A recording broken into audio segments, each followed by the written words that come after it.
Hello, everyone. This is State Controller Tom DiNapoli. Thank you for joining us for my conversation with the legendary Brian O'Dwyer. We are having this conversation during the month of March. March is Irish Heritage Month. March is also when St. Patrick's Day is celebrated, a big event in New York and certainly among the Irish American community here in New York. And we are heading into the Easter season, and Good Friday will mark, this year's Good Friday will mark the 25th anniversary of the Good Friday Agreement. So there's a lot to talk about in a short time with Brian O'Dwyer. Let me just do a brief introduction for those of you who may not be familiar with this great New Yorker. He's a good friend of mine for a long time. But in terms of the official bio, I would point out that he is a senior partner of O'Dwyer and Bernstein, a noted law firm here in New York City that focuses on many issues, including immigration rights, labor relations, general commercial litigation. I might add, the firm was founded by your legendary dad, Paul O'Dwyer, who many people will remember. No surprise given his upbringing and his family lineage. Brian O'Dwyer has always been very involved with Irish causes, Irish American organizations, and a fierce advocate for immigrant rights for a long time. I mean, it's an issue today, certainly was an issue with the Irish community as well. He helped found the Emerald Isle Immigration Center, which is the largest Irish immigrant center in the United States. He has been sought out as an advisor to presidents, to senators, I'd say state controllers as well, on all things Irish. He has received presidential appointments from President Clinton. He's also been appointed by Secretary of State Hillary Clinton as a commissioner of the United States National Commission for UNESCO, which is one of the United Nations organizations. And he's also been someone who has frequently accompanied high-ranking government officials, including Secretary Clinton, Senator Kirsten Gillibrand, and others on their trips to Ireland, and I know he's got another trip planned with everything going on. He also, more recently in New York, has been named by Governor Hochul to chair the Gaming Commission. Not an easy assignment, but we're pleased that Brian was willing to take that on. And he's a member of the board of Ireland West Airport in Knock, County Mayo. This guy is everywhere. Brian, thank you for taking time to chat with us. Thank you, Controller. It was great to be here. Thank you. So there's a lot to talk about, but I thought we would start with what's most current, and that's the 25th anniversary of the Good Friday Agreement.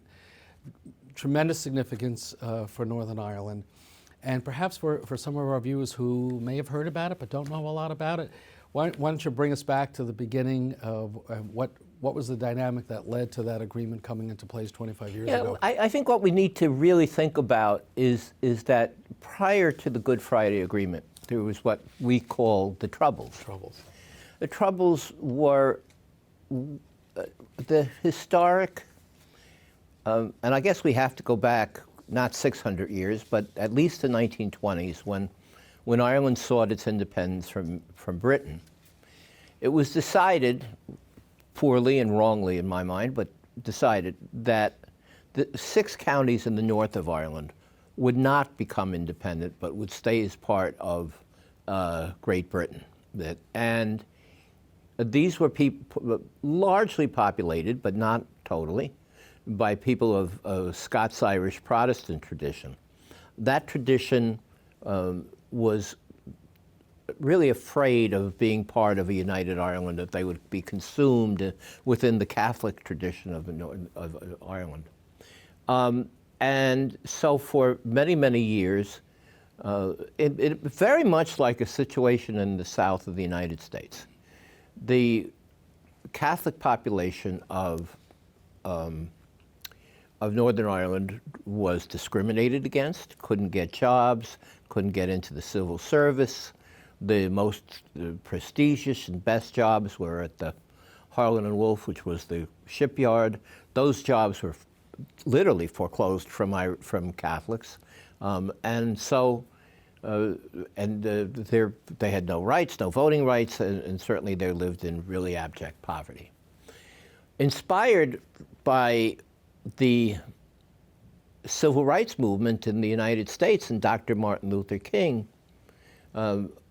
people in the North, Catholics in the North, rose up first in a nonviolent way, and they met after that nonviolent way with British opposition and murder. And they were literally murdered on the streets, Bloody Sunday, where they were murdered on the streets for engaging in nonviolent.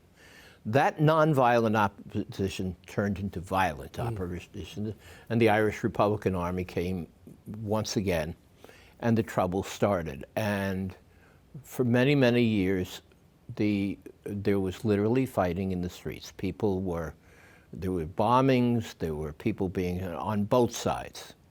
And it was a mess. It was, the people in the North were without hope. And the only thing that there was literally a mutual destruction of the two communities. And you had the British Army there, a strong presence. And you had the British Army there. And in fact, those of us who would go there during the time of the Troubles would see, as we would cross the border from the north, from the south to the north, there would be these large pillbox installations where people would be stopped and guns would be pointed at them. They would have to get out of the car and things of that sort. And it was a really, really an awful situation. People were being killed left and right. British Army, which was supposed to be the peacekeeper, was anything but. It was very much in favor of the Protestant population.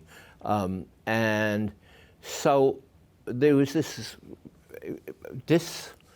sense of ennui that occurred in Northern Ireland. And there was no out. It was mutual destruction. People were there, whether you were Protestant or Catholic, whether you're a Protestant mother or a Catholic mother, your son would go out at night and you were never sure that they would come back in the morning. Irish America, of course, was very concerned. We were concerned, one, with the fact of the violence.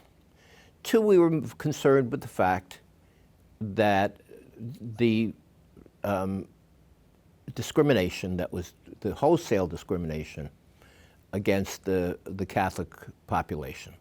And we wanted to be done about it. And again, you know, as a child of the civil rights movement in the 60s, you know, I was saying, you know, yes, I marched in Mississippi, and I was there, and I looked around and I said, if I'm marching in Mississippi to bring rights to people of color in this country, why can I not be part of a system that would bring rights to my co-religionists and people in the North? And so, for the first time, really, Irish America banded together. Part of that had been we had gotten together on the immigration issue, as you remember, and all sides of a very fractured community had come together and worked on immigration. We were responsible in part of bringing many more Irish into the United States. That activism then turned into our election of Bill Clinton, who we enlisted in our cause. The famous day at the Sheridan when he came in and was running in the primaries, and he agreed. Jerry Adams was the leader of Sinn Féin, which was the so-called political arm of the IRA. Adams was a very responsible leader, but the British didn't want to deal with him. They had their way of dealing with it was to keep him off the air, to not let his voice be heard. It got to be so absurd after a while that when Adams would speak, the BBC would put him on TV in silence and have an actor say his words over the thing. I mean, the absurdity of not speaking to some, anyway. We had pressed Clinton to give, the State Department had denied Jerry Adams a visa to come here. We had suppressed President Clinton to give them a visa for 72 hours for two reasons. One is we're Americans. We believe in freedom of speech. We believe in hearing people talk. And that was important. Two, there had to be a way out of this violence. And the Catholic population had to understand that there was an ability to effectuate change on a peaceful way as opposed to the way they were going down. And so, very unpopularly with the British government and the State Department and all those entrenched people, Bill Clinton made the really courageous decision to give Jerry Adams a visa, and that was the breaking of the logjam. Eventually, he then appointed the most talented person in the world, George Mitchell, to be the peaceful, to go in and be a mediator between the two sides. And he himself, we give great credit to Bill Clinton, would spend enormous amounts of time on trying to bring the parties together. Brian, can I just ask, while you're giving this great background, where in the context of this line does the McBride Principles movement come in? Thank you very much. That's a very good question. Prior to this, to the Jerry Adams visa, the Irish community, the first flexing of the Irish American community muscle was the McBride Principles. Thank you for reminding me of that. And the McBride Principles were very simple. Again, coming out of the Civil Rights Movement, right? So we saw the Sullivan Principles coming out, which, as you remember, Tom, you were very much part of that, was to stop boycotting any dealings with the South African apartheid government. Enormously successful. And we were very much part, as Irish American activists, in urging the Sullivan Principles. Similarly, after that, we got the idea, well, if the Sullivan Principles work, maybe the McBride Principles should work. McBride was named after Sean McBride, the great Nobel Peace Laureate. And basically what's McBride Principles, they're not quite the Sullivan Principles. They said, we will not put money, not invest money in any organization or any group that does not, that discriminates against Catholics. Including pension funds. Including pension funds. And it was passed in New York State, and sometimes people ask me, why are we so involved in the Irish issue? Because the State Controller's Office is charged with continuing to monitor compliance with the McBride Principles in New York State with our pension fund. And still there. Yeah. Yes, very much on the books. And I know you've been very responsible in your group with monitoring. How many times have you been over to Northern Ireland? Not enough. I've been 3 times, though. Yeah, 3 times? 3 times, yeah. And in each time you've gone there and you've asked the tough questions of the companies in which you invest. Yeah. And so the McBride Principles, we got it done in New York. We got it done all over the United States. And this was again, the first flexing of Irish American political muscle, which allowed us to go into the next step, which was Bill Clinton and the thing. And we had built a nationwide organization based on that. So we're back to George Mitchell. I interrupted the No, you did, the time frame. but so getting back to that, excuse me, Mitchell comes in, and after, here's 2 groups. At first, they wouldn't even talk to each other. They literally would sit on each side of not against each other, they'd go in different rooms, and they wouldn't talk to each other. And Mitchell was forced to do this shuttle diplomacy back and forth. Eventually, they came together. Bill Clinton was totally part of that. A very interesting thing was, things like people got rewarded if they engaged in this with a trip to the White House. That was always left. So it was this constant involvement of it. Anyway, after I think it was 3 years or so of constant work, the Good Friday agreements came about, and that 25 years ago. And the Good Friday Agreement basically sets forth a whole framework of a new government in which the rights of the minorities are being totally respected, the end of discrimination, the end of what had been a totally Protestant police force, now a police force of both sides, people being that, a new government, a non-discrimination clauses, things, so that And power sharing. and power sharing. Yeah. So at the end, and a new institution which allowed both Great Britain and Ireland, the Republic of Ireland, which had no real voice in there, some voice in terms of the governance and the lives of the everyday people. Mm. It was a remarkable document, and approved in referenda by both the people of the North and the people of the South. And it has had its effects. It has transformed society in the North. It has kept the peace.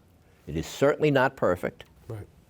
There are things that we need to look at now that weren't then. At 25 years, things change.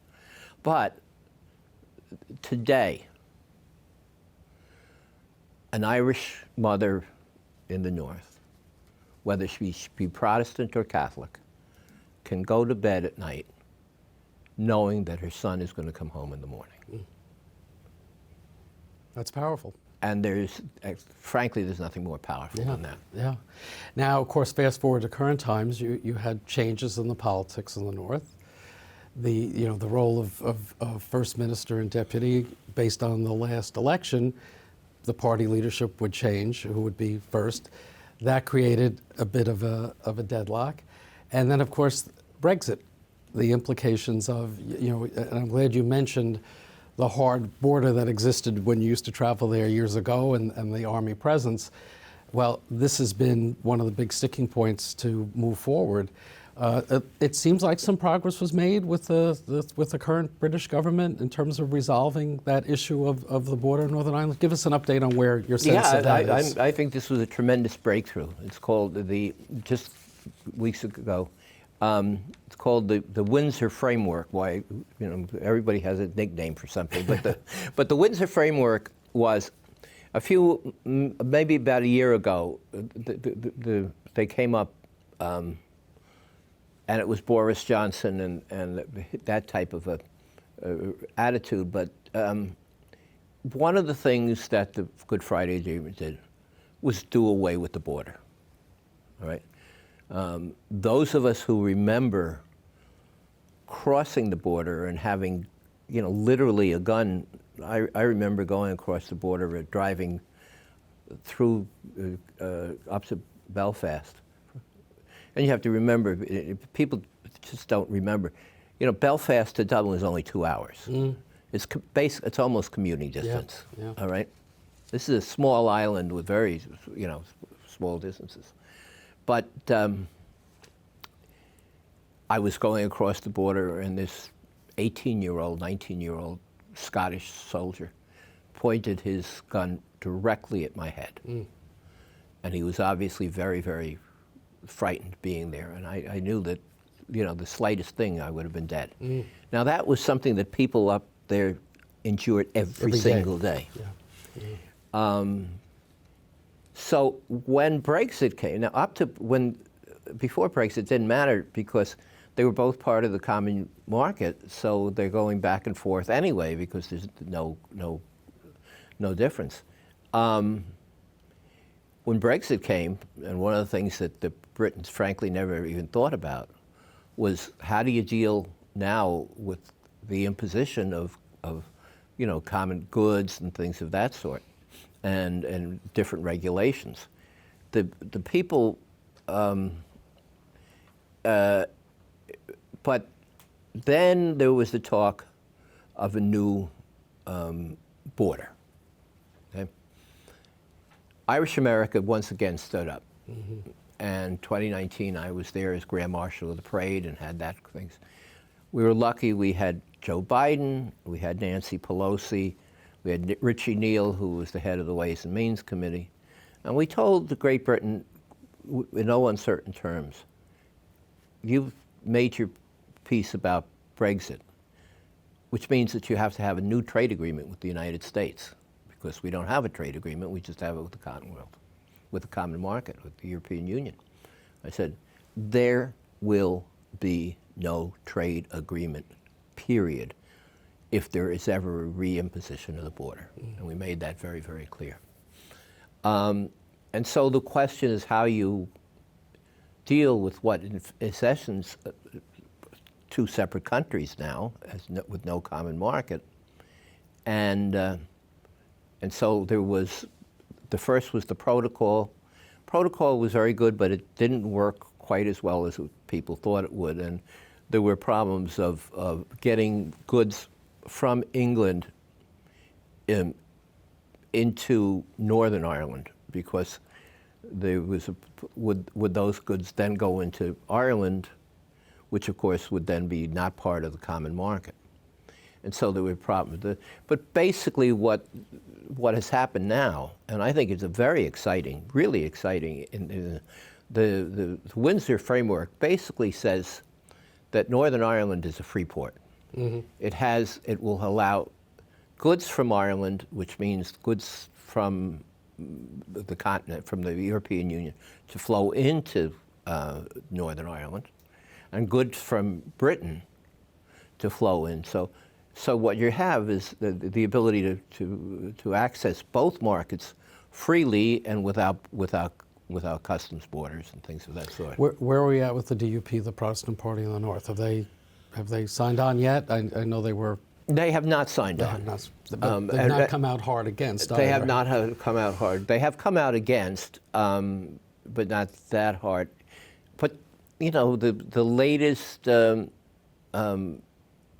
polling shows that only, despite the DUP opposition, that only less than 20% of the people in Northern Ireland are opposed to this, because it's a very good deal. It's not just a good deal for the Catholics; it's a very good deal for everybody, because it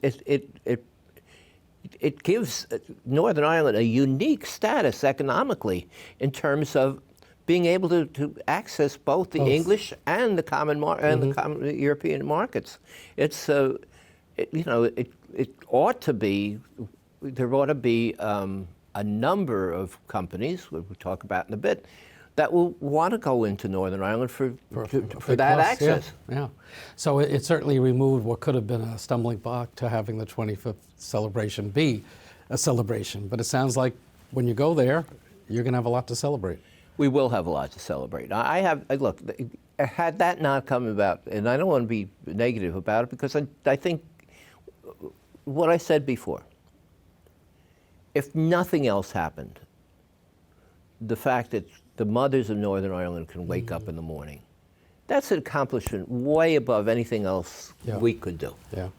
But you and I have talked a lot about this, and I've appreciated your great advice and guidance over many years. And he's retired now, but you remember Pat Doherty was on our team, and also was a great guide to me on these issues. I know there still is the concern about, despite all the progress on the ground, what's happening in terms of opportunity. And in fact, on my last trip to Northern Ireland, I think I mentioned this to you when we had Joe Kennedy visit us, who's now been appointed to represent the U.S. there. The Catholics have made a lot of progress, but in some of the working class Protestant neighborhoods, they're feeling left behind. And so the concern is, what can we do to keep the peace by ensuring that economic opportunity that you talked about across the board, which is why with our pension fund, we have made the commitment, and we're looking to do more where it's appropriate to help us get good returns, to target some of our investments to the north. And we did this after, as you know the story, Ian Paisley and Martin McGuinness came to visit me shortly after I became controller. I was like, I never thought I'd be in the same room with Ian Paisley and Martin McGuinness. But that was a clear indication that a page had been turned. And I'm very pleased that we were the first U.S. pension fund. I think we're still the only U.S. public pension fund that has investments. Everybody's in Ireland. But we target specific allocations to the North with wording, following up on McBride, to say that we'll only invest if there in fact is equal employment opportunity. And I just want to mention another name, someone who you knew very well, Inez McCormick, who was very passionate about this issue. Protestant background, interestingly enough, but a real fighter for what had been the Catholic minority at the time for equal opportunity. So I think, again, responding to certainly recommendations that we've gotten from Irish leaders like you here in this country, we continue to want to be engaged in a positive way with that story. Because like if they could resolve long-term the differences in Northern Ireland, that's one of the few hopeful signs in terms of peaceful resolution in a world now that is increasingly troubled. So I appreciate the advocacy. I know you've been advising Joe Kennedy in his new role, and I know you're going to be participating in a lot of the events. But it must give you a great deal of, I don't know what the right word is. I don't know if satisfaction may be the wrong word, but that's kind of what I mean. Having been there at the beginning of this battle, to see it, again, with a very troubling landscape globally, to see this continuing to be a bright spot. Yes, with this caveat. Yeah. And actually, I was over at Queens lecturing maybe 2 months ago about this to the thing.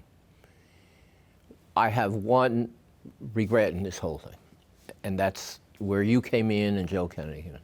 When I went to the people of the North as an emissary of President Clinton, and I would meet with the leaders of all the communities, and I said to them, a rising tide lifts all boats.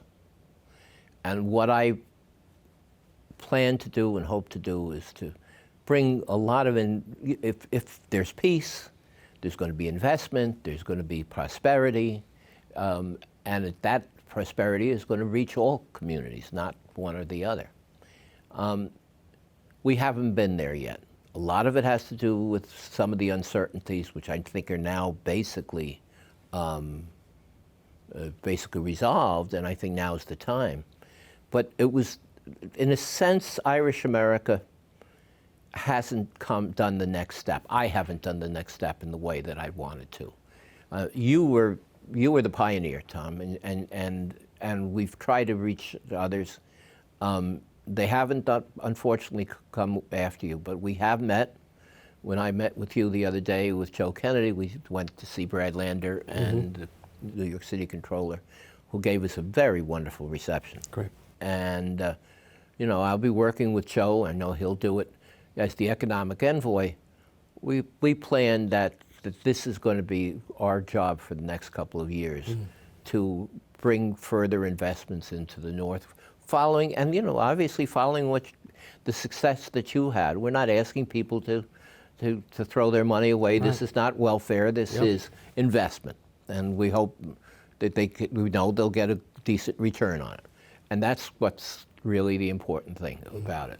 And so our job, again, is I'd be happy to celebrate, and I am going to. But with the idea that the day after that celebration is over, my work starts again. Yeah. And that is to do that. And again, to your point, just like you, when I've gone into the neighborhoods, just like you did, I make a very specific point of meeting with all sides, with both communities. The Catholics seem to think they've won the peace. And they have. And you and I talked about this. Historically, what happened was the Catholics, having been foreclosed from the good jobs, went and got educated.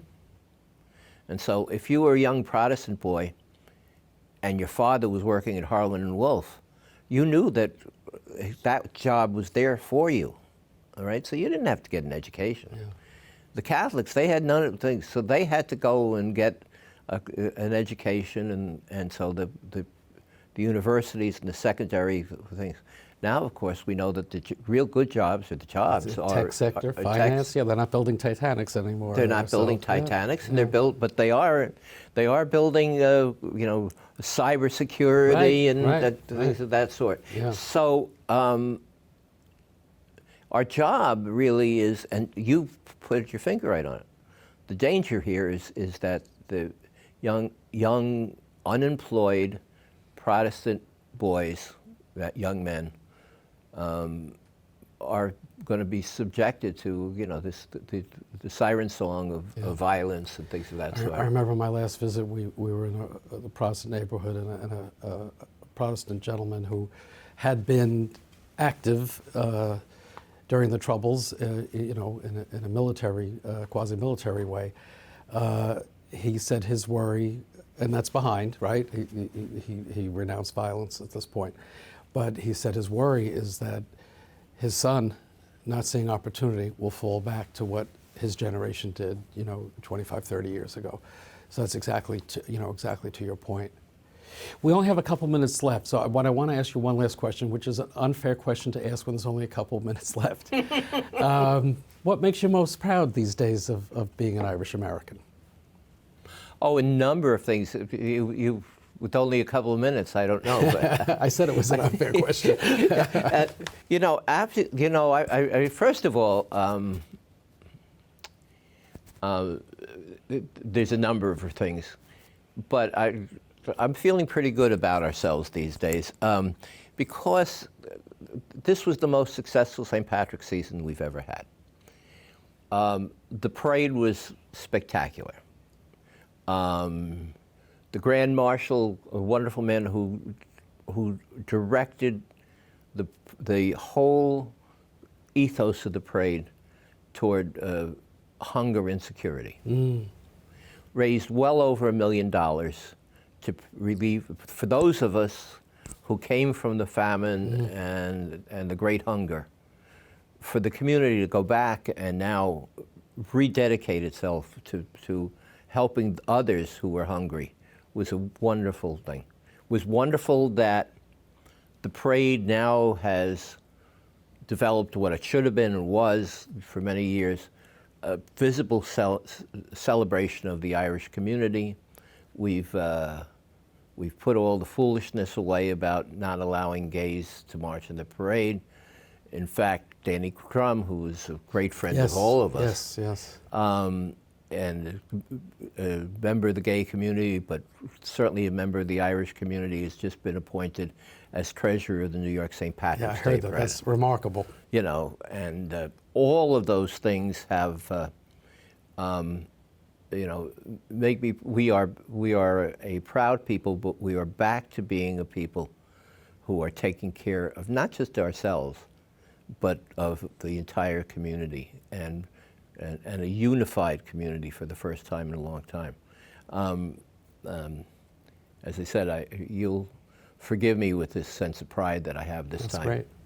And I should point out your work, we didn't have time to get into it, but on immigration rights also is another indication of how learning from the experience with Irish immigration, and this is a big issue still today, that you yourself and those who have worked with you in the Irish American community really have made significant strides in ensuring that we provide appropriate rights to people that want to come to this country and contribute. Yeah. We founded the Emerald Isle Immigration Center 30 years ago, and the day we opened the doors, we resolved that no person, no matter who they were, would ever be kept from our doors. Right. So what happens now, and we're very proud of that. Yeah. We have a place, as you know, in Queens and one in Woodlawn. Yeah. We are serving the Latino community in Queens. We are serving the African community in Woodlawn. Wow. Right? Wow. The word gets around. You go see the Irish if you want some help in immigration. Great. And we're delighted with that. Great. It's in the great tradition of our people. Great.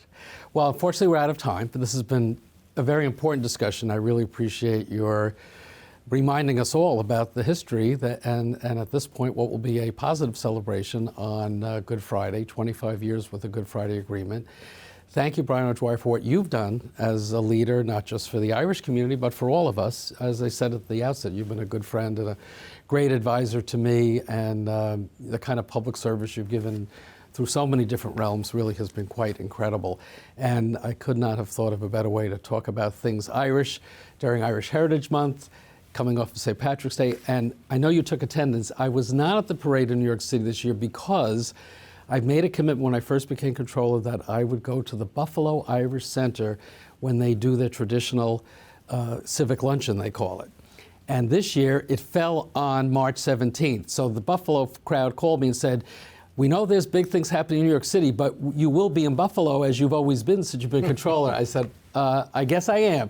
So my spirit was with you, but the Buffalo Irish community, as you know, South Buffalo, strong Irish community. Senator Tim Kennedy reminds me that I have to be up there. I think on April 24th there's a celebration. They have a wonderful Irish community up there. Our governor comes from that community. Congressman Brian Higgins also represents the area. So Mark Schroeder, who organizes the luncheon, there's great history there. So we're very happy. Thank you, Tom, for all you've done. You've been just a remarkable public servant, and we're so proud. But the Irish community owes you so much, and you have been a pioneer in using your pension funds, getting a result, getting a return, but also using it for great good. And it's the people of New York should be very, very thankful for you. And I'll continue to rely on you for your guidance and, of course, your friendship. For both. My guest has been Brian O'Dwyer, great New Yorker, great Irish American. He's going to be heading over to the north of Ireland as part of the recognition of the 25th anniversary of the Good Friday Agreement, an important milestone about peace and reconciliation that should be an example for the entire world. Thank you for watching us, and thank you again, Brian O'Dwyer. Thank you, Tom.